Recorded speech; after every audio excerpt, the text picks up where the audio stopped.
Installing a fan module.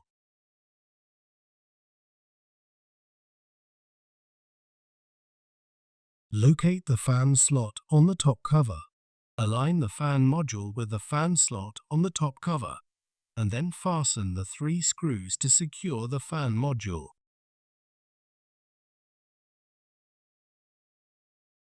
Connect the fan module cable to its connector.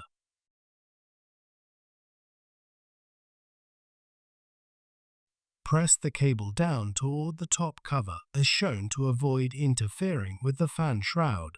Note: make sure to route the fan bridge module cable straight between the cable guide as shown. Align the fan module cable bracket with its slot on the top cover, and then fasten the 2 screws to secure the fan module cable bracket to cover the fan module cable.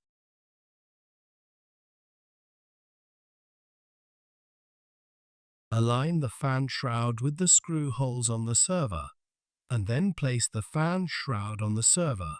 Fasten the 4 screws to secure the fan shroud to the server.